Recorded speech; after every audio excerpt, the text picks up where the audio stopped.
Grace, peace, and welcome to Podcast of the Wills, a podcast that treats Star Wars like a sacred text. I'm your host, Nick Milkey, and we are back for another Sunday night of talking Star Wars, another Sunday night of having an amazing guest. I can't wait to get him in here in a minute and start talking Star Wars.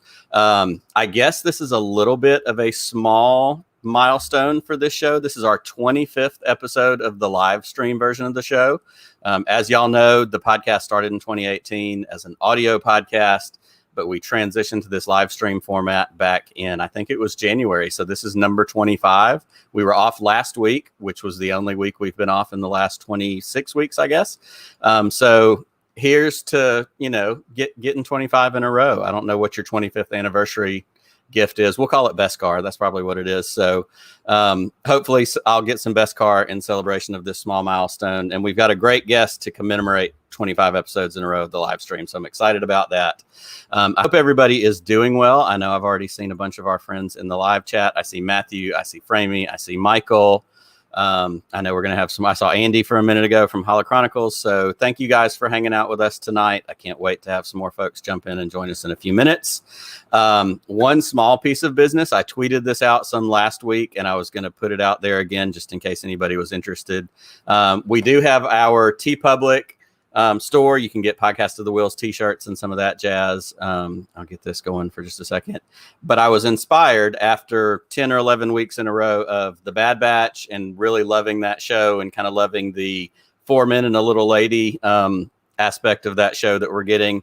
I couldn't help myself. And so I had to make a Dad Batch t-shirt that is also available in the TeePublic store. So if you go to teepublic.com/user/WillsPod, a couple of you have gotten one. I've seen those orders go out. So it would be awesome if you want to rep the Dad Batch as you walk around. And we've only got like 5 more episodes left. So I'm really excited to see where that's going to go. So if you want one of those, I'd love for you to check it out. It's just something fun and nerdy to do. And hey, maybe I'll be at Celebration next May and somebody will be wearing a Dad Batch t-shirt and I'll be like, hey, we did that. So anyhow, we'd love for you to check that out.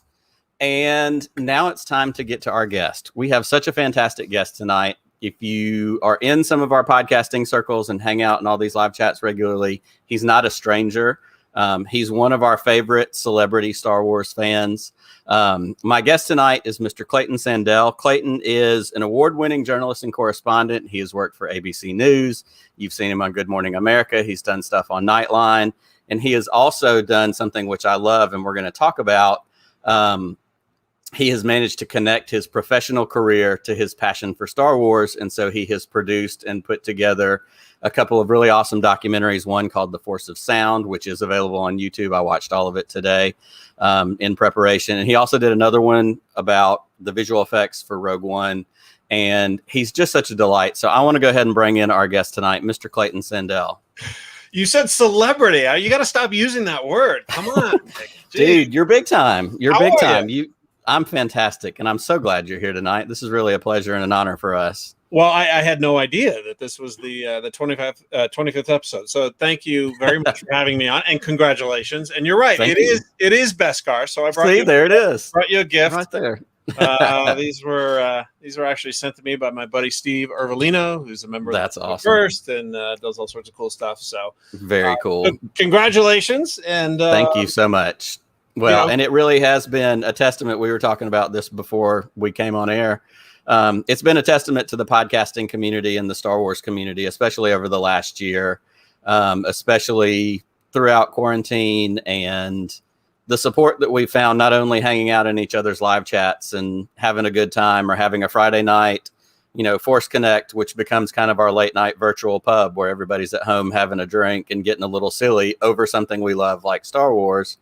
And so to have the folks in the live chat that are hanging out with us and to be able to get to know people like you and, learn your story is really important and has really been just something fun for us to do as we go along. So it is an honor to have you here, and especially on the 25th episode of the live stream. I need to go back at some point and do a count on how many total podcast episodes, because we started in 2018 and I have no idea. That was a little bit of an up and down, but we're here tonight to hang out and talk. But we do have... So go ahead. what you're saying is that there may be some episodes that are canon and some that's right. Canon episodes. This may be the new canon, and everything else is legends. Right. It may very well be legendary. Fair so enough. that's an excellent way to look at that.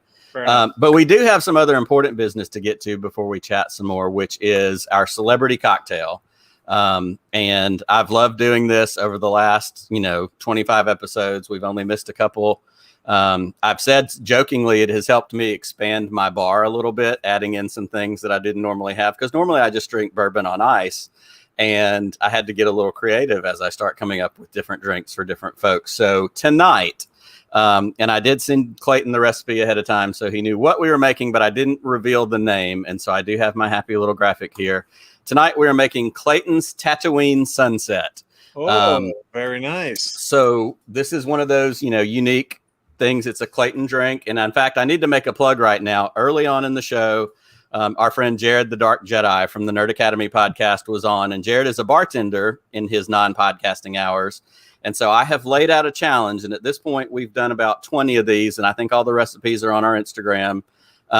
If anybody ever comes into Jared's bar, and I think it's Western Pennsylvania, and orders any of the drinks from this show by name, he is going to get their name and address, and I'm going to send them a prize of some sort, because that's how we're going to continue to determine how small this Star Wars world is, or this Star Wars podcasting community is. So if anybody comes into Jared's bar and orders Clayton's Tatooine Sunset, they're going to get a prize. So tonight, I do have my ingredients, and I'm going to make this here real quick. I have mine as well. Awesome. I'm going to continue the streak of not spilling it all over my computer while we do this. Very good. Very good. No, go ahead. No, that's right. I was going to say, I've got my my Han Solo Millennium Falcon being chased by TIE fighters rocks glass. We've got some ice in here. Now, the recipe calls for 1.5 ounces of whiskey. I love whiskey, and I'm not always a big fan of measuring things, so we're just going to put some whiskey in here. That looks good. It calls for half a cup of lemonade. This is where we're going to start spilling stuff. We're going to about some lemonade. I'm going to get, I have some, it says cup of soda of your choice. I have some lemon flavored LaCroix, where this is going to be a very lemony drink. LaCroix is not a sponsor yet, but LaCroix, call me. We can make that happen. And I have it garnished with some lemons. And this may be the first drink I've made since I've done this where it said garnish with a lemon or a lime, and I had the correct thing. Normally I have whatever is the wrong one. Yeah. So I feel like for 25, I must have stepped my game up. Excellent work. Yeah. And I did put the slightest dash of simple syrup in the bottom of the cup. I don't like it too sweet, but I did throw a little in there before we got started. And go ahead. I have a sweet tooth, so I am doing the simple syrup. Good for you. I do have a lemon, and I'm using tonight a Colorado whiskey, which being based here in Denver, this is Fireside, which I'm told, according to the label, is made from scratch in downtown Denver somewhere. So. We'll see. That's good. And I have a good friend. Shout out to my buddy Sam, who recently ran an establishment here that I love to go to, the Tipping Point. And Sam was one of the first people to tell me that there was kind of this whole culture of Colorado whiskeys, which I have not explored enough, but I need to. I am also not sponsored, but Jack Daniels, if you want to call me, we'd be glad to receive your sponsorship as well. So we have not bourbon, but some good old Tennessee whiskey. And I raise my glass to you, Clayton, and thank you for being here tonight. And to you, cheers on your 25th. Cheers. Thank you. All right. Tatooine Sunset. That is tasty. I believe that works. I got to tell you, Nick, this is the most work I have ever done to appear on a podcast. I had to go shopping an hour and a half before the show to make sure that I had all of the ingredients. You're setting the bar high for future guests, and your dedication is not going unnoticed. No, I couldn't just sit there and watch you drink alone. Well, I appreciate that. Now, let me ask you really quickly about your collection in the background. Is that over your shoulder there? Is that actual Chewbacca fur? That is actual Chewbacca fur. Wow. I've told this story before, but I would love to tell it again. The wonderful people at Prop Store that do the big auctions They did. I had a good Instagram feed. I think they still do it. I haven't paid attention to it lately. They did a contest 3 or 4 years ago, and it was one of these classic like, share, tag 3 friends on Instagram. Sure. And somebody's going to win one of these Chewbacca hair plaques that has the picture and the certificate of authenticity, and it was from New Hope. And so I did it, and I don't always do those things, but I did that one. And about a week later, whenever the deadline was, I had a tag on Instagram that Prop Store had tagged me in a post, and I thought, you've got to be kidding me. And I went and looked at the post, and I was selected as the winner. And not that I ever doubted the fine folks at Prop Store, but I sent them my address, and I just thought, well, if it gets here, that's awesome. If not, no harm done. Sure. And about a month later or so, I got a thing in the mail that was one of those slips, like I needed to go to the actual post office to pick up a package, which I don't get tons of those. And so I went and I was waiting there, and I'd almost forgotten about it. And this box came and it said Prop Store. And I thought, holy crap, they really sent it to me. And I'll be danged, I got my Chewbacca Wookiee hair to add to my collection. And when I went and looked it up, and it's like $400 if you bought one off their website. So it was really a fun score. And of course, a great thing to add to my collection, especially because as a general rule, most of my collection is vintage stuff. Black Series are great. Newer stuff is great, but I'm a child of the late 70s and 80s and grew up with these movies. And so the vintage original stuff is really what I love, or the things connected to it, the Ralph McQuarrie art, the, other kind of random collectibles and some of that kind of stuff. So do you know the provenance of this? Is it original trilogy hair? Or it was original trilogy hair from New Hope, and some of the multiple costumes that they used for that movie. At some point, they must have sacrificed one and harvested it to make a bunch of these plaques, because they were not an auction item. They were some of the things on Prop Store you can actually just go and buy, like they keep them in stock. Right. And so this was one of the stock items. But the certificate said that it was from New Hope and came from one of those suits that they used. Very cool. Okay. So, I mean, it's such a fun thing, and it's a great conversation piece. And if people ever came out into my garage, they might get to see it. But usually it just gets enjoyed by our podcast audience, which I'm glad for. So as we get into this thing tonight, I do want to ask you, a little bit about Clayton. So let's start there. Let's talk about just Clayton Sandell in general. Tell us a little bit about yourself for those that may not know you already or are getting to meet you for the first time. So I'm a Southern California kid, born and raised, and lived in Washington, D.C. for about 10 years when I went to work for ABC in the Washington Bureau, doing all sorts of different things, mostly behind the scenes. And then that sort of transitioned into more of an on-air job. And we moved to Denver about 12 years ago. And so we've been here ever since. And, was a very young Star Wars fan. I was 4 when I first saw it, and just kind of inserted itself into my DNA, and I've loved it ever since. And so, like you said, I was able to kind of merge my work and fan life a little bit over the years, and that's been great. And I cover, as part of my news job, I do a lot of, cover a lot of death and destruction and bad things, and Star Wars was always just this fun thing to come back to and share with people. So that's kind of my origin story, I guess. I like that. Well, I like this comment before we keep going that Michael put in the chat a minute ago. He said Clayton needs to host an Antiques Roadshow that is Star Wars based only. I think we're onto something here. I think there could be a show there of some kind. Yeah, I think so. You go onto Facebook Marketplace and just find people who are selling stuff and go. That's right. Tell us about this thing you've got.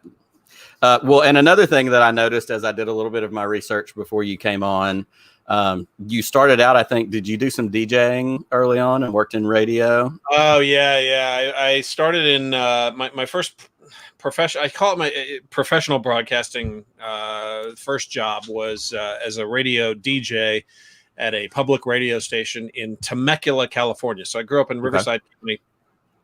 Had a job at a helicopter company. This is when I thought I wanted to be a helicopter pilot. And I had a job at a helicopter company, charter company, working in the office. And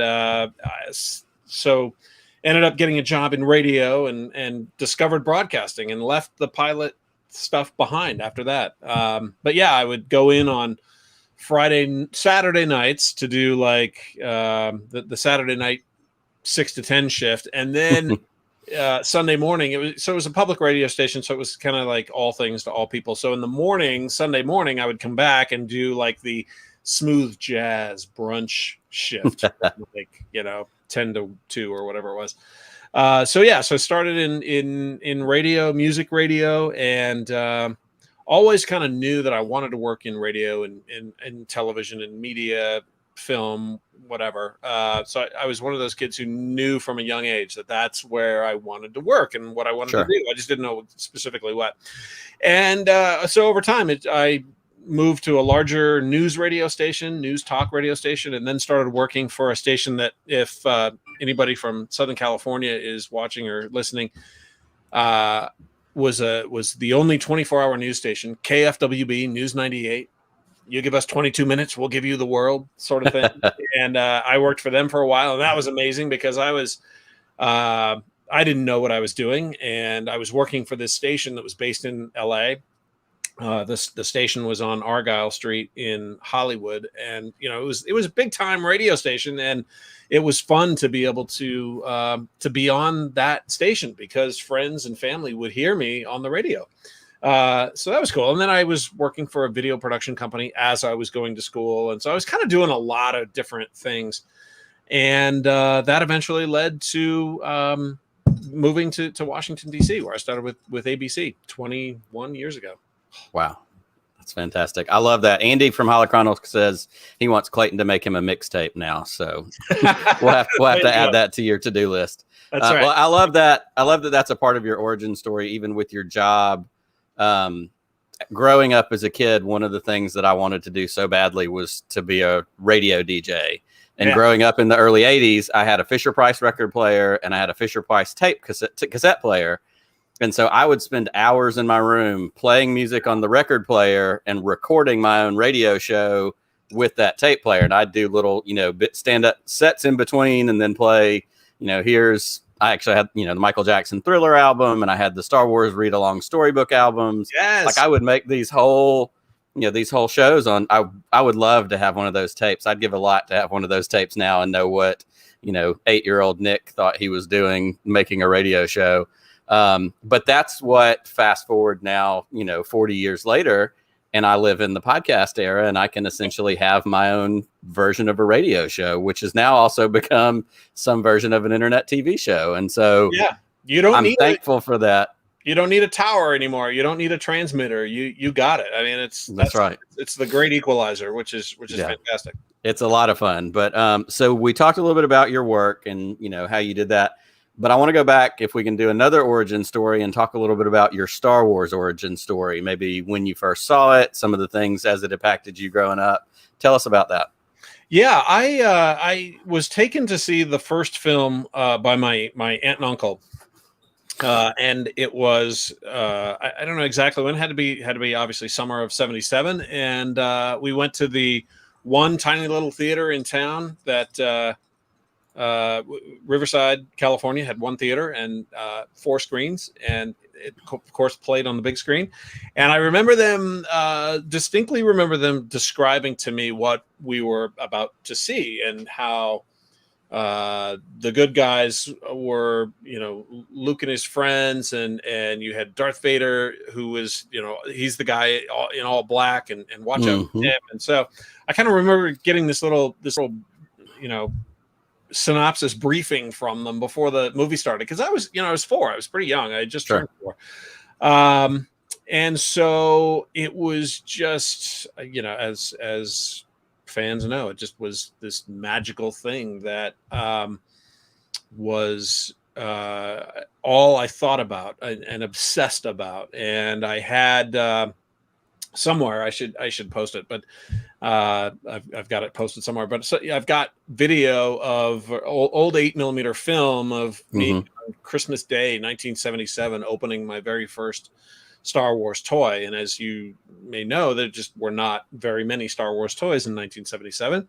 It took them a while to catch up, but I had this like knockoff lightsaber, flashlight Uh-huh. lightsaber thing that you could put the little colored discs into it so that you could make it blue or red, and it was about 3 watts. And so I look back at film and pictures like that, and it was just something that just locked into every fiber of my being, and I just loved it. And then I went to I remember going to see Empire Strikes Back when it came out, and I went with my Aunt Dana, who was a little older than I was. So she and her friends took me, and we waited like 4 hours in line at the same theater to get in. And I remember she was sort of the original Star Wars super fan that I knew, and she was in high school at the time that Empire came out. And I remember she got the book that was written about the making of Empire Strikes Back, and she sent it that and a letter to Lucasfilm for some school project that she was working on. And the book came back, and some information came back, but it had been signed by George. And I was so excited by that. And lately she's got the book somewhere, and I've been bugging her to dig it out and find it. That's awesome. That's a must find. That is a must find. Somewhere she's got it, and it's signed by George. And so through, I was very young, but my aunt, but Dana was very much into it, and that I think sort of helped get me into it. And I just wanted to be Han Solo. I wanted to be Luke Skywalker, and we didn't have a lot of money growing up, and so it was like you would get some action figures and you get some toys, and then you would kind of let your imagination take over, and you would create your own Star Wars stories and adventures in the backyard. I remember we were doing some remodeling or something at our house one time, and of a sidewalk patio area. So we had this pile of bricks laying around in the backyard that was kind of stacked up. It kind of looked like it was a cube of bricks, but if you took the certain bricks out and you kind of you could make these passageways and corridors. And I remember having all of my Star Wars figures in this goofy cube of bricks, and that's what you did. You sort of created your own world out of these characters and what you had. Absolutely. Yeah, I think that's so great. And I love 2 things I want to focus on for a second. I love that story about your Aunt Dana, you said. Yep. Because I have a very similar story, and I know she's not watching this, but shout out to my Aunt Nancy. Growing up, she was the cool aunt. She was the one that took us to do all the fun stuff, spoiled us, and then sent us home. And honestly, my dad had a lot of influence because my dad loved Star Trek, especially, but also Star Wars growing up. Yeah. And those were big deals. But also my aunt helped, encourage the Star Wars part, but she's probably the one that introduced me to Indiana Jones. And she was the one that introduced me to so many of those other things. She was also the aunt that introduced me to beer and cooler things as I got older. Well, there you go. But cool aunts, are the best. And I love family stories that connect, planning this love for a franchise or anything like that. And it's been something that we've carried forward. I know I told this story one time before, but I think you'd appreciate it. When Last Crusade came out, Pepsi had a promotion where if you seriously had to save like 25 UPCs off of Pepsi 12 packs and send it in probably with $20 shipping and handling, they would send you a Stetson Indiana Jones fedora. And it had the little metal tab on the side of it. And I begged and I begged and I begged my Aunt Nancy for one of these. And so she spent an entire summer buying Pepsi products that she didn't drink and saved up enough to get me one. And thank you. My offstage assistant's about to help me out here. So she got me one and she got herself one, and that was going to be our thing. And I had it for a while, probably for, I think I was 11 at the time. So I had it for a couple of years. And then as I got into middle school, I did the thing that dumb middle school boys do. And I traded it to a buddy of mine for a bunch of baseball cards. And to this day, she has not let me live down the fact that I traded off my Indiana Jones hat for baseball cards. Yeah. And so a couple of years ago, I have twins that are 13 years old now. And early on, one of them loved Star Wars and one of them loved Indiana Jones. And their favorite characters were Han Solo and Indy. And it was that funny light bulb moment when they realized it was the same actor, because as kids, sometimes you're blind to that kind of thing. Yep. And so when they figured it out and she became obsessed with Indiana Jones, well, my aunt found out about it on a visit down to us. And so she went home and she mailed my daughter Lily the other Indiana Jones hat that had been hers all those years. And so I do have Indy Stetson. I don't know if it'll show up, but it's still got the little metal tag on it. It says Indiana Jones and the Last Crusade. And it's got the Pepsi emblem on it, but it is actually a Stetson made fedora. Wow. So it will never go away now. Yeah. But it is by all means a family heirloom. But I love, again, just that connecting point to your aunt and that, fondness, not only for the series itself, but those family memories that it brings up when you watch it, when you think about it. I think that's really powerful. It is. And, the other thing about it is that, the Nancys and the Danas that were out there, clearly prove that Star Wars was something that girls were into. That's from right. the beginning. And so Absolutely. It's sort of irritating to me when I hear people the opposite, because yes. And as a father of 4 daughters, I'm right there with you. Like, there you go. Yeah. My oldest Harper has been Han Solo for like 4 Halloweens in a row, because that's her favorite character and that's who she wants to be. And no one has to tell her, well, you can't be Han Solo because he's a boy. Like, she just gets to be who she wants to be. Yeah. One of my favorite characters is Ahsoka. Maybe one day I'll be Ahsoka for Halloween. Who knows? I'll be a terrible Ahsoka, but why not? Well, the other thing that I wanted to hit on just for a minute, because you did mention it, is you talked about the toys and you talked about getting that first, Star Wars lightsaber flashlight. I saw Matthew put in the chat. He said I had to steal my grandpa's old flashlight to use as a lightsaber. I know which one he's talking about, and it was the old Rayovac metal flashlights that looked like corrugated tin, and they were just silver. Like, they didn't look like a plastic flashlight. They were just, and they looked like a lightsaber. And I would do the same thing at my grandparents' house, and especially when you go out at night and there's clouds and particles in the air and that light beam extends and looks like a lightsaber. Like, we did so much of that. But what were some of your key favorite toys, having the toys growing up? And I mean, obviously we all, wrecked and destroyed a lot of our toys. And so now we're trying to refine them as grownups. But exactly. Talk about the toys for a minute. Yeah. So the toys, I mostly had the smaller stuff. Like I said, I had a bunch of action figures, but I never had like a Millennium Falcon. I always wanted that shuttle back there. Never had the shuttle. Always wanted an AT-AT. Never had the AT-AT. But the one thing that I did come by, which like an idiot, like you and the fedora, I ended up giving this stuff away. Was the sort of 3 or 4 story Death Star playset with the gun and the foam pieces of stuff and the trash compactor and the elevator and all that kind of stuff. I did have that, and I think that was probably one of my favorite things. But there was a certain point where the movies were over. I kind of just lost interest in playing with a lot of this stuff, and hindsight being 2020, I should have just put it in boxes and put it in the attic. But at the time, my grandmother had a daycare business that she ran out of her house. Okay. And it got suggested one day, I think it was my mom, we were talking about it.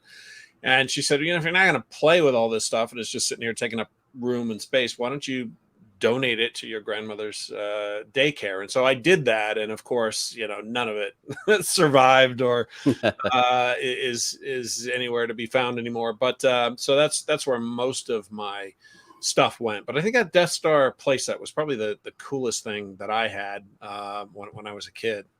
That's awesome. Yeah, I have kind of a similar story in that I had some of the stuff as a kid. We didn't have, kind of like you said, we didn't have tons of money, but we had, my parents took care of us and we got great stuff. And I had the X-Wing, I had the Luke Speeder. I think I had an Ewok Village playset that they got at a garage sale somewhere, which cool. I didn't care. It was the Ewok Village playset. Yeah. Later to become the Robin Hood Prince of Thieves playset, but that's a whole different thing. But I didn't have the Falcon, and that was kind of the one that I wanted the most, as a kid. And so I was able, my parents go to an auction once a month in Selma, Alabama, where I grew up and where they lived for the longest time. And my dad called me like a month and a half or 2 months ago, and he's like, "Hey, there's a box of Star Wars stuff here, and it's like $10. Do you want it?" And I was like, "For $10, I'll roll the dice on this." And I'll be danged if it didn't have a vintage Falcon in it. Not complete, but in really good shape and better shape than the one that I already had. And so I did a little swapping of parts and, getting the best Falcon I could. Yeah. But I've been able to do some of that along the way too. And I'm, a sucker for, an eBay bargain. If I can make somebody a low offer and get something, I love watching the toy polloi videos and figuring out how to restore them and, tinker with the motors and get the sound to work and some of that. So it has allowed me to reclaim some of those things that I had as a kid, because none of mine survived until adulthood. Like, I don't have any of my original stuff. We moved 3 times when I was in the 3rd grade, from Peoria, Illinois to Charlotte, North Carolina to Selma, Alabama. And so in those moves, I think a lot of my stuff was a casualty of boxes and war and whatever else. But that's part of the fun of, finding that stuff, as an adult. And I really try to discipline myself and not, it'd be easy just to go on eBay and buy all the things that I wanted and miss and don't have. Right. But there's a part of me that wants to find it in the wild if I can, and find, the hunt of it all. And you can do it. Like it does occasionally happen. That AT-AT and the shuttle, and actually that Falcon. So that's, I think, the 2008 Falcon, the big one. Mm-hmm. And a lady put it on Facebook Marketplace here in Colorado, and I don't think she really knew or cared what she had, and was wanted $40 for it. I was like, okay, yeah, absolutely. And it's pretty intact. There's a couple things missing on it, but it's it's pretty much all there. And it looks great. So yeah, I haven't really. This has sort of been over the years of just crimes of opportunity, really. Like, if I'm not out actively hunting for stuff, but I have to run across something that could be fun and it's not going to break the bank, then absolutely, then I'll snag it. But so I'm kind of a casual collector in that. Totally fair. I agree with you. It looks like I'm over the top, but it's been a long period of vintage finds along the way. I actually went a couple weeks ago. My family all went out of town, and I had the weekend home to myself. And there's a comic book shop just around the corner from our house that I had never been in. Yeah. And he had a little small corner of some vintage stuff in a case, and I found the Empire Strikes Back Lando Burger King glass. And it was one of the ones that I didn't have. And he was like, yeah, like $9. I was like, for $9, we'll definitely take that. Right. So yeah, again, same thing. When I find something, or again, if my parents call me from the auction and like, hey, here's a thing for $5, like, you can't pass that up for $5. Yeah. So that's fantastic. Well, the other thing that I want you to talk a little bit about before we get to your top 7 list, is we've talked about your career and we've talked about your love of Star Wars. And you have been able to do something which I really love. Your job has not been Star Wars, but you've been able to very smoothly and kind of seamlessly channel Star Wars into some aspects of your job. And I would love for you to talk about that. You hit on it kind of briefly, but especially doing, you've gone to premieres, you've gone to, Skywalker Ranch, and done all these other cool things as a part of making, especially Force of Sound and the Rogue One visual effects stuff. Tell us a little bit about being able to marry those two together, because I think that's so awesome. And like most things, it was quite by accident that it happened. I was, when my fandom was sort of dormant for a number of years, and then when the Disney sale was announced and the new movie was announced, it was like the fandom awakens, and it was so exciting. And I told my wife that year that I didn't want anything for Christmas. I said, my Christmas present this year, I'm going to buy myself a 3-day pass to Celebration in Anaheim.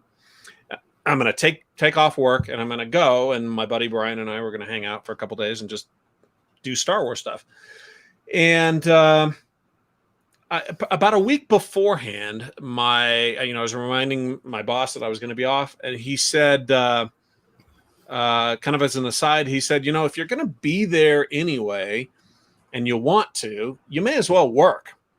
And I was like, okay, yes. It took me like to say yes. And so I ended up going out there with a producer buddy friend of mine, and I, Ronnie Polidoro, we went out there and shot a bunch of stuff at Celebration, and it was sort of this really cool reintroduction into what Star Wars fandom had become. And it was my very first Celebration. I'd never been to one before. And so all of that was new. And we ended up doing a piece on World News Tonight, and we ended up doing a piece on Nightline that night after the new trailer had come out, the Chewie We're Home trailer. Yes. And, we had so much fun over these few days, and it didn't feel like work. And so after it was all over, it was like, wow, this could sort of be a thing maybe. And so, I had my regular beat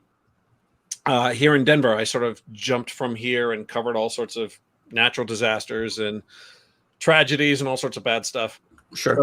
But I said, if I could figure out a way 2 or 3 times a year to do some sort of Star Wars story, either go somewhere and do something, talk about behind the scenes stuff, or even write an article, or, at one point, my buddy Mike Rothman, who was an entertainment reporter at ABC, he started an Inside Marvel podcast where we did where we talked about the Darth Vader comics, and we had Charles Soule would come on. We did that for a while as a live show, and it was sort of this cool melding of fun and work on the side. So I ended up calling Star Wars my side hustle. So whenever I had a break from other things, or there was a movie coming out, or there was some opportunity to jump on a Star Wars story, then I would do it. And I left ABC in February. I haven't talked about this publicly, but I'm actually starting a new job in television tomorrow,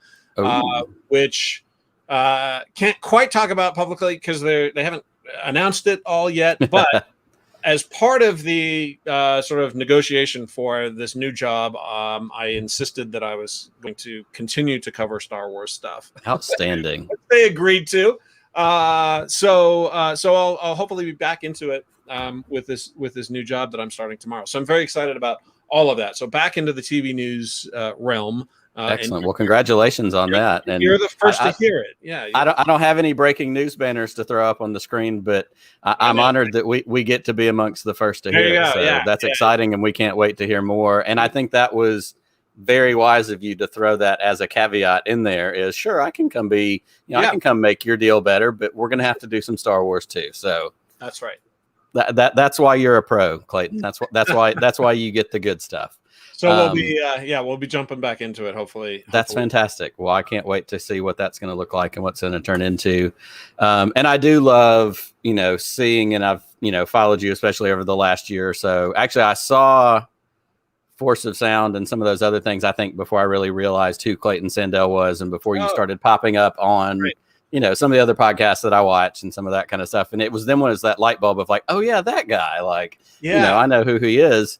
But I love that you're going to get to continue to do those kinds of things. In fact, we've got some congrats in the chat. Pete from around the galaxy, Michael, lots of folks that are happy for you, because that means we all get to see more of the cool stuff that we may not have access to, but you'll be able to give us that kind of inside, look at, hopefully. And it's not like you don't have a bunch of things coming up that you're going to get to cover, because as we have said a bunch, we are living in kind of one of the golden eras of Star Wars content, with all the shows coming, all that stuff they rolled out back on December the 10th.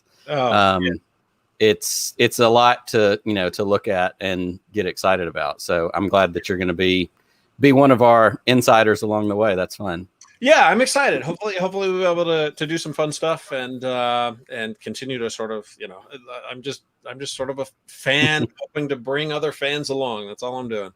Well, you do a great job of it. And I know we're going to get into that a little bit more as we dig into the top 10 list. So we're going to pivot into that and talk about the top 7 that I kind of sent your way. And let me get my stuff going here. When Clayton and I were emailing back and forth, I really wanted to hear about his top 7 Star Wars moments. And what I said to him was, they could be in universe or they could be in real life, because I knew that he has had so many amazing experiences working on these documentaries, going to premieres, and any of the other connections that he's had. So I didn't want to limit it. I guess I should have limited it to one or the other and then just made you come back to do the second half. Sure. But that's okay. Yeah. That's okay. We'll do it this way. And we will jump in with your number 7 top Star Wars moment. And it is the "No, I am your father" moment from Empire Strikes Back. Yeah. I mean, what a way to start a list. Yeah. I still remember sitting there in the theater and just being completely and totally blown away by that. And now, given the the scoop culture that's out there in Twitter land, I'm thankful that none of that existed back then, because I actually had when Return of the Jedi came out, I was in 3rd grade, I think, and my friend Chris Martinez showed up on the playground, and I remember distinctly he had seen Return of the Jedi before I had, and of course he comes running up to me, and it was like the whatever year it was, 1983 version of Twitter. He comes running up and he's like, "Luke and Leia are brother and sister."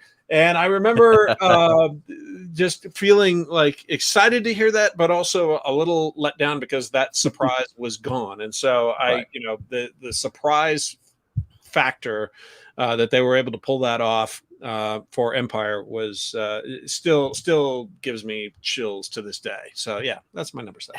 And it really is one of those moments that I don't know.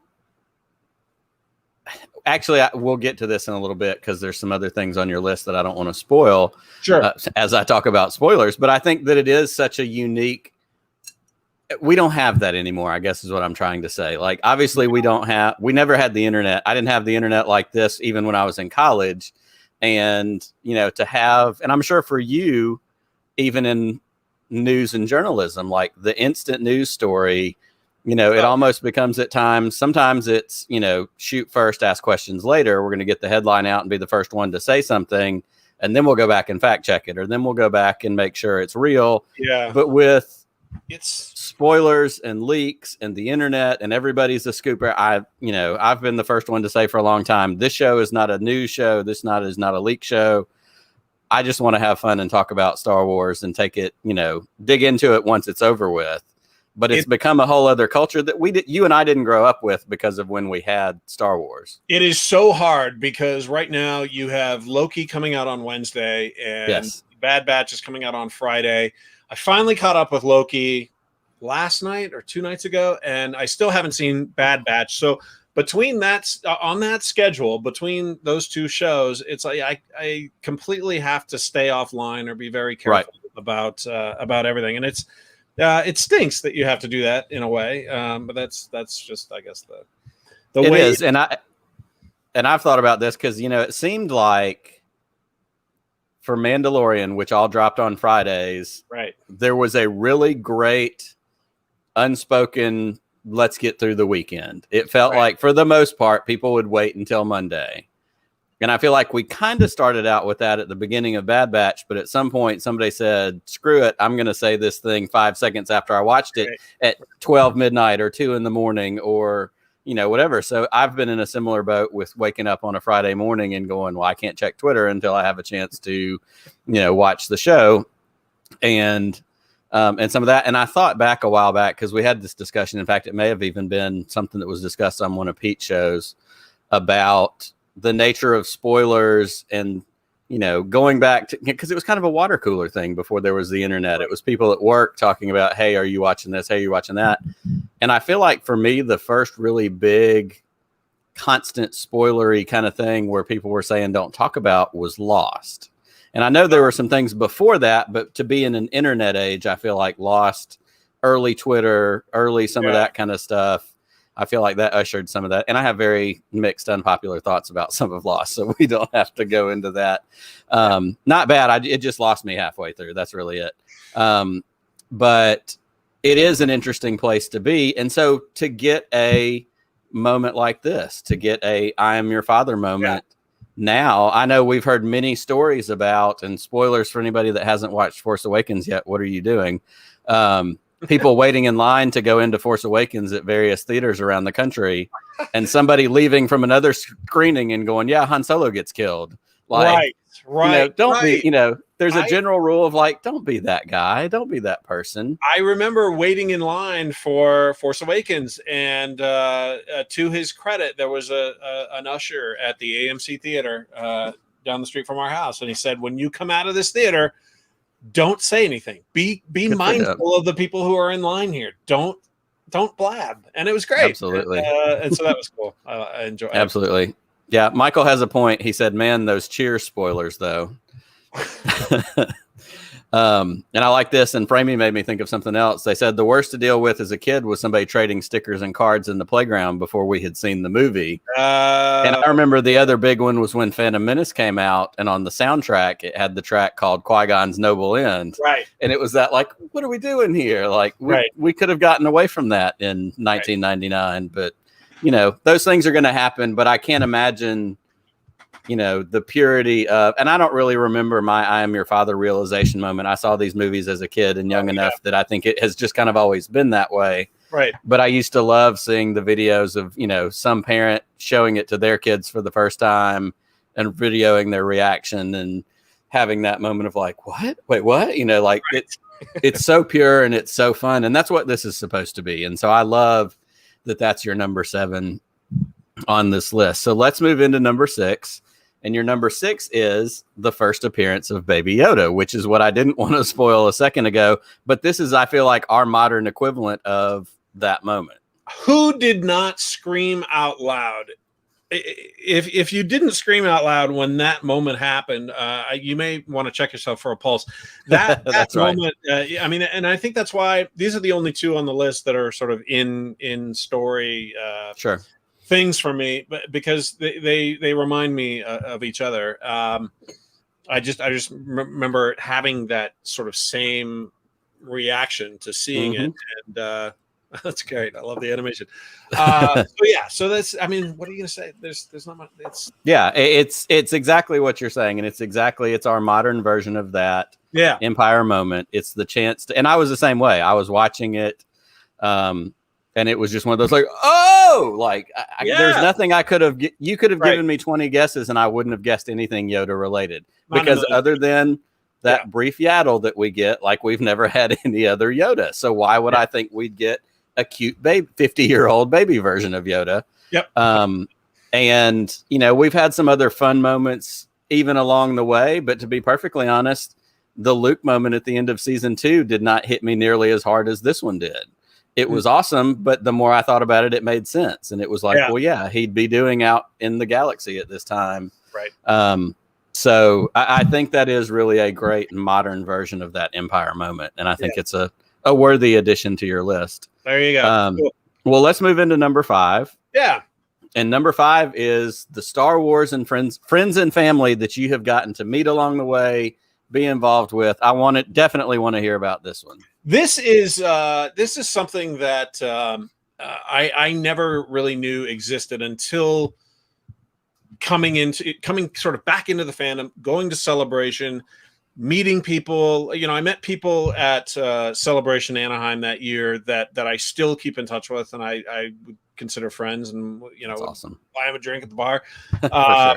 And I was just so taken with how the fandom, a vast majority of the fan community is with each other, and all of the people who have this shared love of this thing, and who have also taken it. I think of Holly Fry, for example. Holly, she's out there and like is creating all of these Star Wars inspired costumes all the time. I just love the fact that people love it so much and have this innate talent like she does, and can go out and sort of extend it and really make it part of their world. And I was just blown away by that, I think. And it's been cool to see everything from the people you meet at Celebration that you've kind of had this Twitter relationship with, to the people in the chat here who are saying nice things. I mean, the community is just really cool. A vast majority of the community is great and fun to be a part of. And so it's all of those moments kind of shared. And that picture is super fun. That was at Celebration Orlando. That's Paula Ferris, who used to be at ABC. She was an anchor at Good Morning America, and she was down doing some interviews, and we met up down there to sort of have fun and put on the costume and shoot some stuff, and she's great. So just multiple just memories, things like that, just fun things. I remember there's one couple, in fact, I met this guy named Adam at Celebration Anaheim, and he was we did a story on him because he was he had made he was in the 501st, and he'd made a fan film, and that was cool. And a couple of years go by, and I realize on Twitter, there's a woman that I follow named Tracy, who was doing a Star Wars podcast of her own, and I realized at some point that they were together, boyfriend and girlfriend, and they got engaged.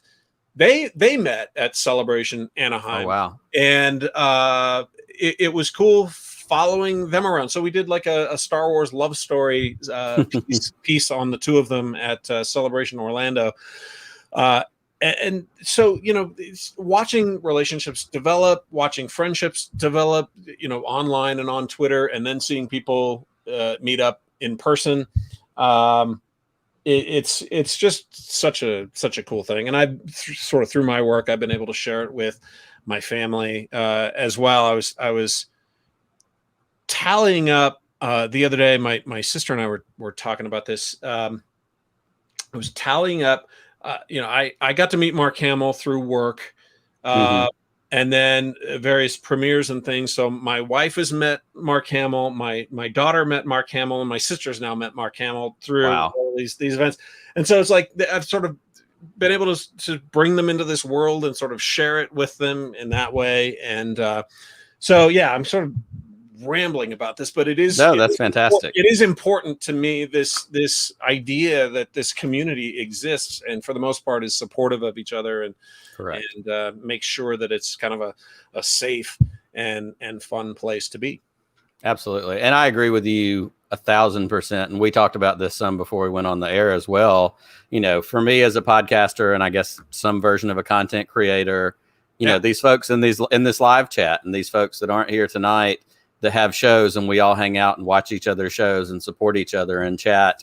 Folks that I've met, I went to Celebration in Orlando in 2017 with my buddy Chad. Shout out to Chad. And we literally drove from Montgomery to Orlando, went one day and turned around and drove home. Like, we had 1 day ticket, and it was it was Thursday. It was actually the first day. So I feel like it hadn't even hit its stride. And of course, it was completely overwhelming. I had no idea what to expect. I'd never been to one. But like you said, the costumes and the cosplay, like, I could have been there for that alone, and it would have been worth the trip. Just to see all these people, to see, the disco bedazzled stormtrooper, and the girl that had an amazing Han Solo cosplay, and to have, all these different things, people dressed up as the Rebels characters, which were only animation, to see all of that. In fact, I'm wearing my Celebration Orlando t-shirt. And shout out to Reed Pop or whoever did that one. Your sizes are a little smaller than than advertised. But I, in that moment, like I said, I went for 1 day, had no idea what to expect. Hope to go back next year to the one in Anaheim and get the full experience. But as much of it as going to get the Star Wars I want to be able to go and hug the necks of all these people that I have met, especially over this last year when we've all been at home and we've dealt with a national quarantine and pandemic, because these have become people that are, my wife loves to call them my weird space friends, but like, that's really it. And she doesn't mean it ugly. It's just one of these, like, you met these people, and now, Andy from Holo Chronicles is FaceTiming me because he wants to talk about a new poster he got in the mail, or I'm talking to Pete, or whatever it is. Like, this community has meant so much and has become a part of, just a support of something I've already loved in the movies, but now there's real life people right behind it that, just make it that much more special. So, I mean, That could have easily been your number one, which only pretends that we have other great, things coming in the list. So let's move on to number 4. Your number 1 is your number 4, I'm sorry, is the Rogue One visual effects story that you got to do. And I definitely want to hear about this because, as I have said too many times, and I said to you before, anything behind the scenes, anything process, like I can't get enough of it. So this is my wheelhouse, and I can't wait to hear you talk about it. Yeah. So I've talked about this a lot before, which is that, when the movies, when Return of the Jedi left the theaters in 1983, I like a lot of people thought that it was all over and that was the only Star Wars we were ever going to get. And so wanting to sort of learn everything, I started getting into the behind the scenes stuff. And so there was an ILM book that came out. There have been 3 or 4 of them over the years. A magazine called Cine Effects wrote about the behind the scenes stuff. And so I kind of dove into that, and that became sort of the stuff that was in my wheelhouse, really. I wasn't big into, the expanded universe books or anything like that. But I wanted to know how, all these shots were created and the technology that was created, absolutely, and the people behind it and all of that. And to that end, in a lot of these ILM books, as you go through them, standing in the background, tweaking something or looking or whatever is, people like Dennis Muren. And so when Rogue One came out, I don't think the credits we were a few seconds into the credits, and I was already outside typing up an email to the folks at ILM saying, we have to do something on Leia and Tarkin in Rogue One. Absolutely. How did you do it? Yeah. And so that was so going to ILM and doing that story was great because I just met a ton of people that you see in the blue letters in the credits, and it was great to sort of drill down and really see how they created some of these things. But at the Rogue One premiere, I told my wife, I was like, "There's one celebrity that I want to see here tonight," and she's thinking Diego Luna. She's thinking, and I said, no, Dennis Muren. We gotta find Dennis Muren. So we did. We tracked him down. He was there, and we chatted with him for a minute. And that was like meeting, one of the legendary icons of the visual effects industry. That was probably my favorite moment of the night. That's so cool. Getting to meet him. So, but yeah, so then getting to go into the hallways and have them show us the tests for Tarkin and Leia and how they about it and a lot of the raw footage, which up until our story, they hadn't released a lot of that stuff. And in fact, I remember they gave us a clip to use in the story, and it ended up being an alternate version of how K2SO is killed. Like you can go back and look at it. The clip that they gave us, it was funny to see the reactions to it. We just kind of posted it, as a clip showing some aspects of the behind the scenes stuff. But what they released was pictures of K2SO on the ground, and he's lying in sand. And which was clearly a different part of the production. But anyway, getting to delve into all of that and really talk to the artists and really talk to the filmmakers about how this all, happened. It was like, you're sitting there with John across from John Knoll for 45 minutes talking Star Wars. It's just like, pinch me now. No kidding. That's amazing. And I can't. Yeah, I would be in the exact same boat. If I went to something like that, I'd be like, yeah, sure, the stars are cool. But like, I've been talking and reading and listening and looking at things that Dennis Muren has done for all this time. And Ben Burt and, all these other people. I mentioned before that we watched Force of Sound this afternoon, and my oldest daughter Harper was watching it with me. And I was explaining different things. And then Matthew Wood comes on, and I'm like, no, you don't understand. Like, he's done this thing and he's done that thing. And he was this, those to me are as much the celebrities as, my God, I'd give anything to talk to Mark Hamill. But like these are the people that created these dreams and created these things and that we got to see. And I just think that it's, it's amazing. And I'm so excited that you have had the opportunity to do that kind of stuff. I was mentioning beforehand that this past Wednesday night, Disney had one of these like Disney after hours cocktail something presentations, and it was Doug Chang. Oh yeah. And so you could sign up and get a ticket for it. And so it was free. So I just sent an email and whatever. And so for an hour, I just got to sit out here in my studio and watch Doug Chang talk about how he started out on Pee-wee's Playhouse. And then he went to work at ILM and working for Lucas, and all these things. And to hear him, I mean, he's not even formally trained, like he's self-taught. And he, to hear that and to hear, and then the questions that people got asked and the little things about Galaxy's Edge and the detail that, they put into some, I haven't been yet and I can't wait to go. But, and for some of y'all that are watching that may get to go, one of the things he talked about was that probe droid that's up on the wall in the alleyway. He said, if you see the probe droid on the wall, if you turn around and look behind you, there's a dent in the wall, like it caromed off the wall and then ended up where it's stuck.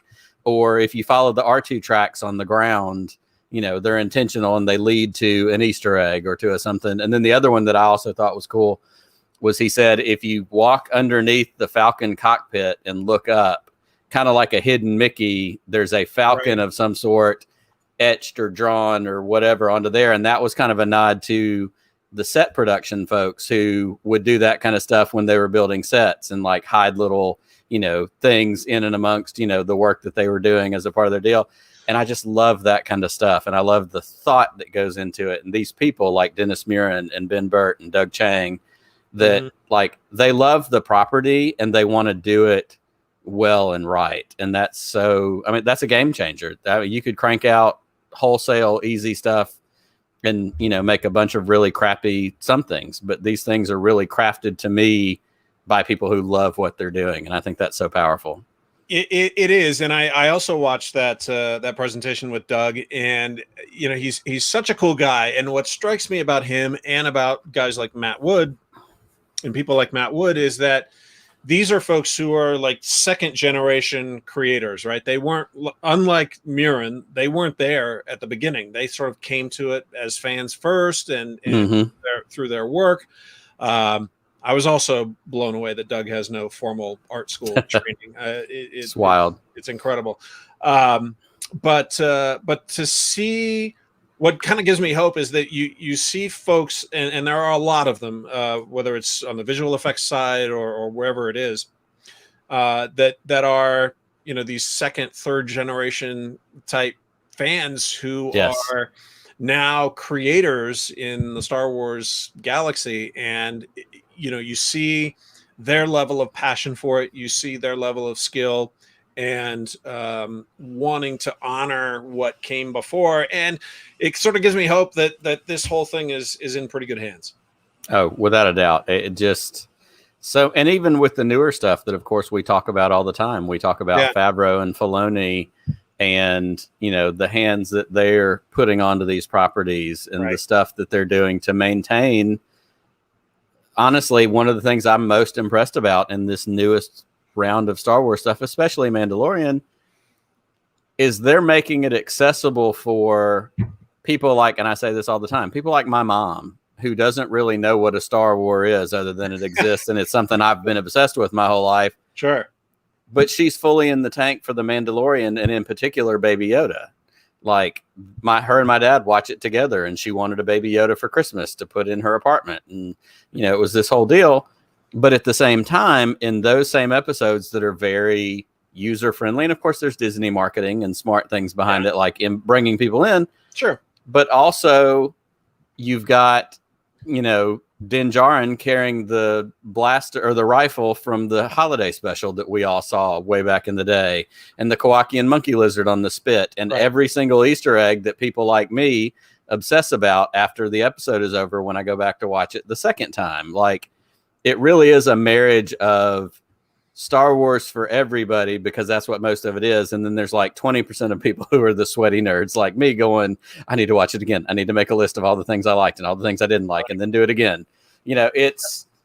And it comes and it starts with these creators, all these people like you're talking about. And it really makes it special to me. And of course, that's why it's held on and been what it has been for 45 years at this point.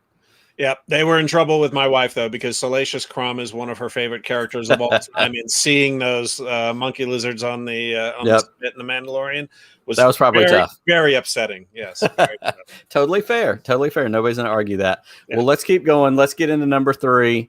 Your number 3 is The Force of Sound, which again we've talked a little bit about, but I feel like this does go a little bit a different route, and even especially the origin of it. I'd love for you to tell us about that. Yeah, so this was special because it was it was one of those things. A lot of times when you're working on trying to do a story that is Star Wars related, you kind of have to wait for the right thing, and they come to you. And this one though was something that came out of a lunch meeting. I happened to be in San Francisco for another story, and before I headed back home, I called up my pals at ILM and I said, "Hey, can we go to lunch?" And so we went to lunch, and it was over that lunch meeting that we sort of hatched this idea of doing The Force of Sound. And I was super excited to do it. But we had to wait until the movie came out. So, it doesn't matter who you are. They don't want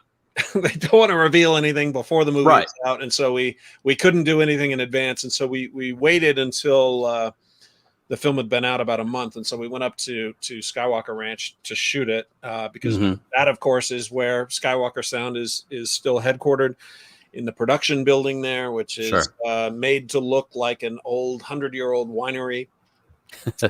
But in fact is the most technologically advanced building you'll probably ever walk into. Amazing. And so that was cool. It wasn't my first trip to Skywalker Ranch, but it was probably the best because we were there for a few days and just got to kind of explore the place and kind of see how it all works, and really get a sense of this this sort of just idyllic filmmaking community that exists on that property. I mean, it's unlike, I think, anything really that exists anywhere in the world. It's this campus, this place where filmmakers come. They can even stay on the property in these lodges that they have there, and stroll the pathways and the roadways and go into the main house where the research library is housed. And it's funny because I went into the research library one time, and somebody had been in there doing some research on something, and they were very careful to make sure they collected all of the books that person had been looking at, so that we didn't have any idea, what they were, what they were reading up on, whether it was, lizards of the Amazon or whatever. But it's this place, where it's just like this, it's hard to describe. It's just this peaceful, natural place where you can go and just kind of lose yourself and hopefully get the creative juices flowing. And so that's sort of the tone of the entire piece, was trying to kind of capture that feeling of being there. And that's why it starts off, I think, as I recall, I think it goes a minute and a half before you ever hear anybody say anything, because we wanted to just sort of let you experience what it's like to be there, and hearing the sounds around you, and seeing the setting. And I talked to a couple of people who work at Skywalker Sound after they saw this, and that was the biggest compliment I think that I got from them, was that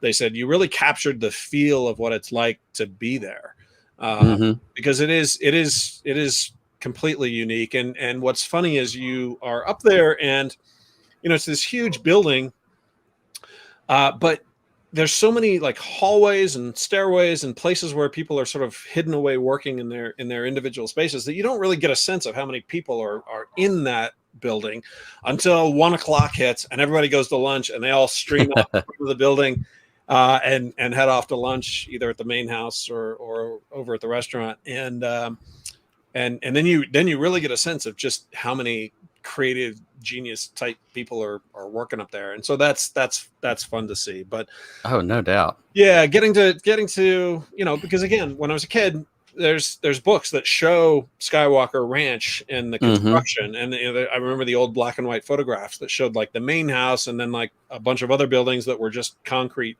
foundations at the time that the pictures were taken. And so to see it, how it's grown up over the years, and now all the trees have grown and everything's kind of filled in a little bit, and it feels very lived in at this point.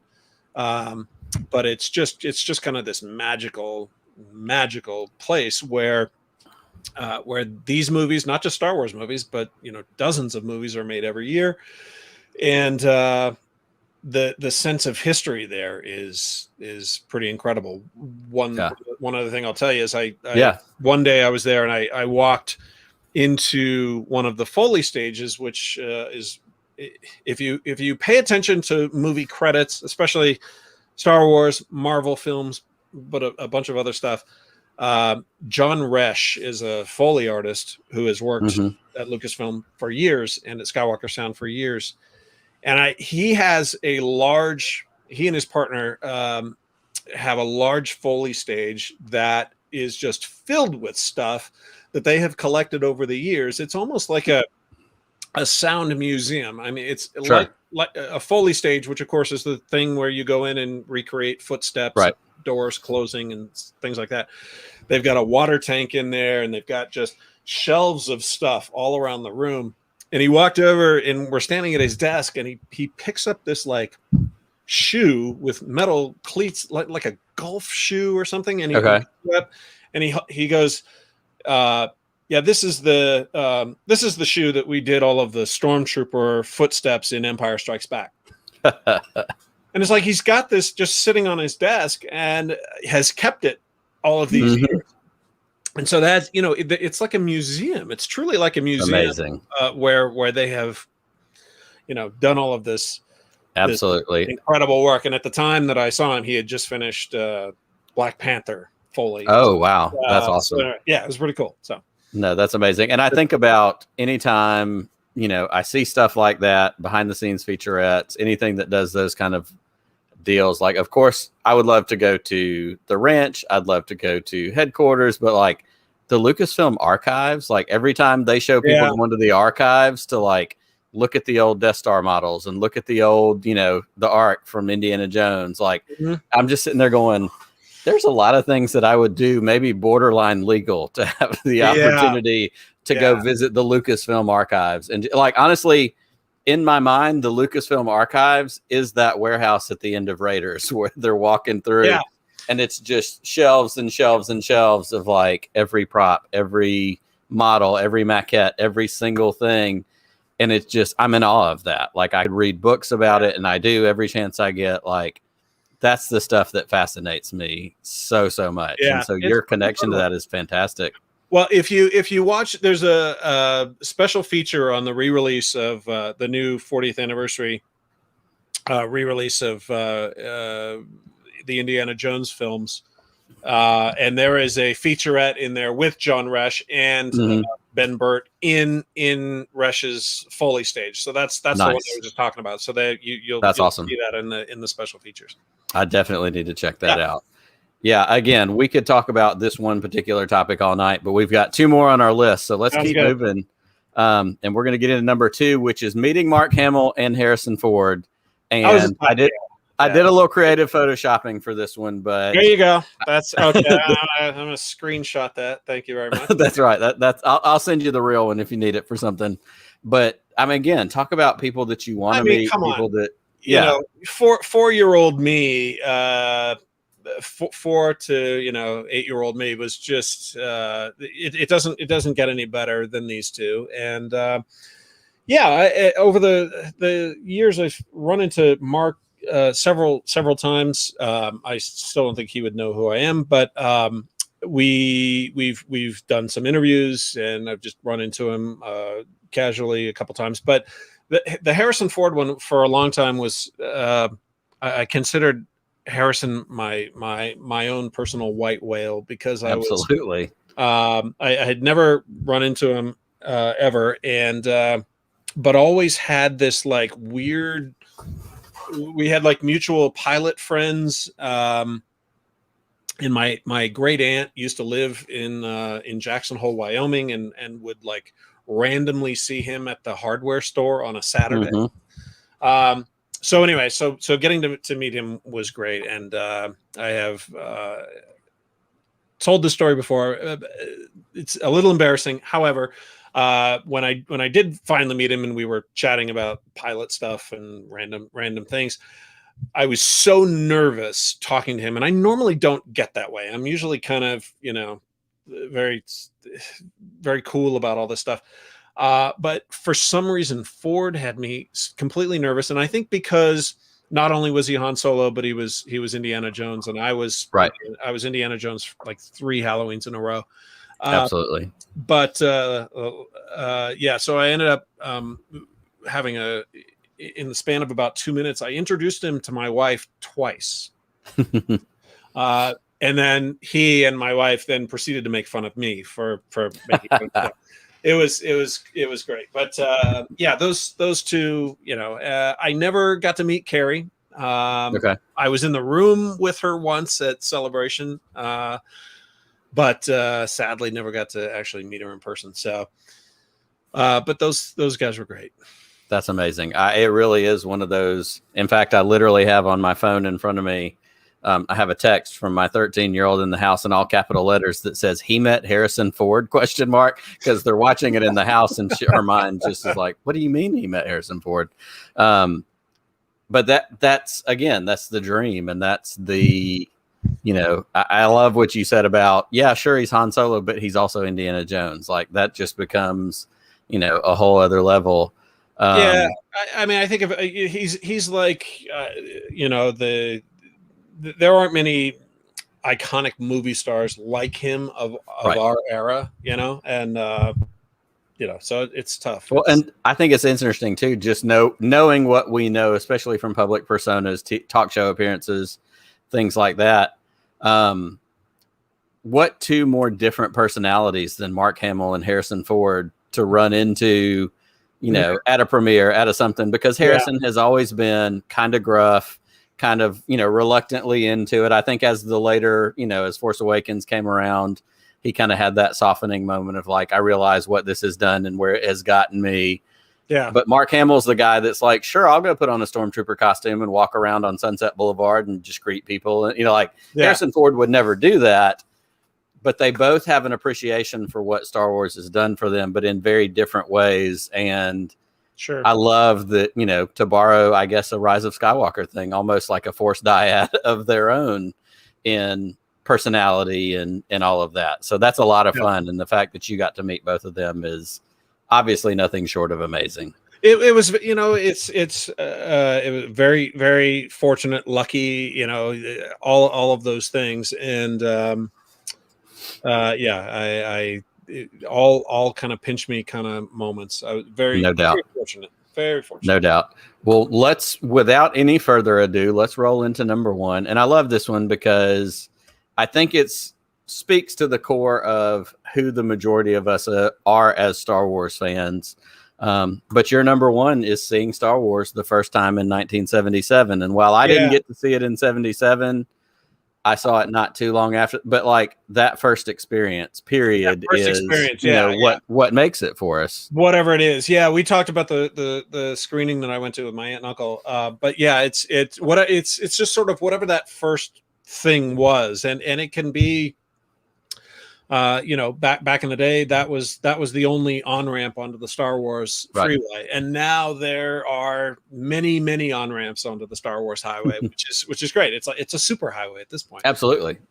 Which is cool. And which is why I think, which sometimes gets lost on certain parts of the fandom, is that, those on-ramps for certain people are how they discovered Star Wars and will always be special to them, no matter what it was, whether it was a prequel movie or an animated series or a comic book or whatever it was. So it's whatever that Star Wars first is for people that Sure. that I think is important, no matter what it was. Yeah, I couldn't agree more. And I think Pete from Around the Galaxy, I've shouted him out a couple times tonight. I love when he talks about, the idea of everybody has a different doorway into Star Wars. And, I grew up an original trilogy kid. I was born in 78. And so I didn't see the first one when it came out. Right. But by the time Jedi came out, I saw Jedi in the back of my parents' station wagon at a drive-in movie theater, and saw the other ones because of, when they ended up on HBO, and my dad had them recorded on beta videotapes before we had VHS. Yeah. And then my kids, they watched some of it because of me, but they found their own things that they connect with, and they found their own things that, one of them is really into story and characters and wants development, and another one loves action. And so whether it's Resistance, whether it's Clone Wars, whether it's Mandalorian, whether it's Phantom Menace and the prequels, everybody has the opportunity to find their way in, and everyone is as equally valid as any of the others. It's simply a matter of where does it speak to you. And I think that's the power of the storytelling, and honestly, the power of what George Lucas seeded this whole thing with. Classic things like the story of myth, the hero's journey. We talk about that stuff all the time. I talk about it like I think I'm smarter than I really am. But at its core, for storytelling, like, those are the things that speak to us, whether it's Star Wars, Marvel, Indiana Jones. Like, those core tenets are the things that make us go, I want to be a part of this. And then we get the bonuses like a laser sword and a scary Darth Vader or whatever it is that draws us and sucks us in. And so that first experience, I think, is clutch, whatever it is. Absolutely. And, I think that it's discouraging sometimes to see people sort of take other people to task for what they like and don't like. And so a friend of mine once was saying, you're of that age of the people who seem to be angry about a lot of Star Wars stuff. Well, why aren't you pissed off about how they did this or that thing? And I think it's just about perspective and outlook. Right. And I have been to far too many disasters, things where humans have done bad things to each other. Correct. The worst, seeing some of the worst aspects of humanity. This is not, this is fun. This is fun. This brings enjoyment to people. This is something that is meant to counteract all of the really bad stuff that is out there. So having a little bit of perspective on this too is makes a huge difference, and something that kind of gets lost sometimes. It's like, absolutely, and we talk about that all the time. And I know within the Star Wars podcasting community, we talk about that because, there's so much that so many people want to lose their mind about and want to, of course, clickbait is a whole separate thing. I'm not getting into that. But True.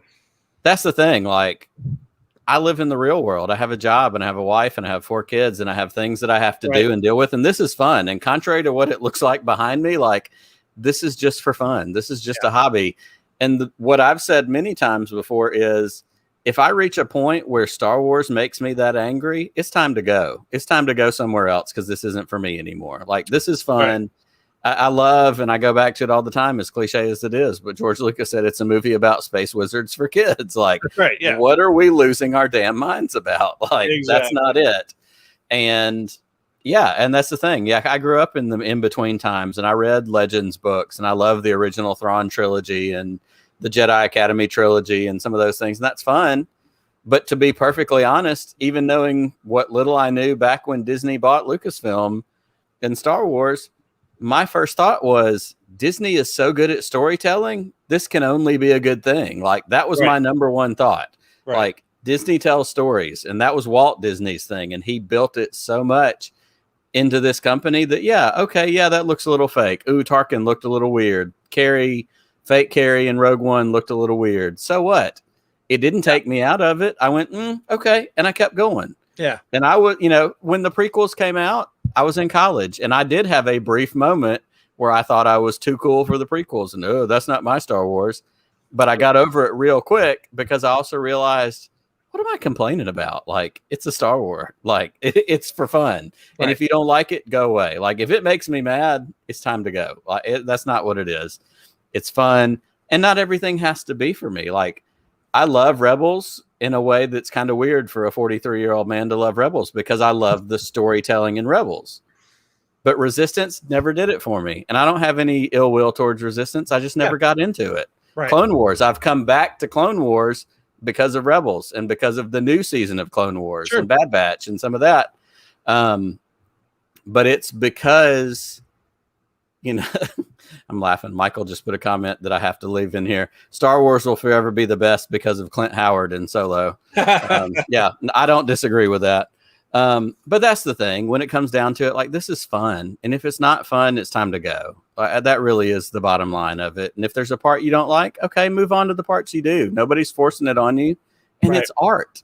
And art is subjective. Always has been, always will be. Like, okay, great. If you didn't like it, but guess what? There's 20 million other people out there that did like it. I say all the time, as one of the self-professed sweaty Star Wars nerds, the majority of the world when it comes to Star Wars is not like me. I'm the one that spends extra time thinking about it and hosting a weekly internet TV show about it and all the whatever. It's just fun. And if it's not fun, I don't want to do it anymore. So that really is my, you know, I think sometime last year, whenever these moments pop up, we started that hashtag Spark of Positivity. And it came on the heels of Last Jedi. You know, we're going to be the spark that burns down the First Order. You know, Spark of Positivity. And I love in Rise of Skywalker, it shows up again. Yeah, there are things that I wish they did differently. But when, you know, he says there are more of us, like, that's the deal. Like, there's more of us positive voices in Star Wars than there are of that handful of clickbait and those handful of people who somehow end up in the news creating a story that we're going, God, why did they ask that person? Like, as somebody who lives in Alabama, every time there's a tornado, it's the Jeff Foxworthy joke. Like, how did they find that one guy to ask about what the tornado sounded like? You know, it's fun. And if it's not fun, it's time to move along. That's always kind of been my thing. Here. Well, as we circle in on wrapping this up, we have taken up a bunch of your time tonight, and I can't be more thankful for it. Obviously, you've got new stuff happening for you starting tomorrow, and we're going to hear about it soon. So I'm not going to ask you about that. But as far as anything else goes that you want to plug, that you want to talk about, you are a great follow on Twitter. I've got you up here. You know, if y'all want to follow Clayton, he's Clayton _/ Sandell. But what else? Anything else you want to plug, push, promote, friends you want to promote? Where can people find and connect with Clayton?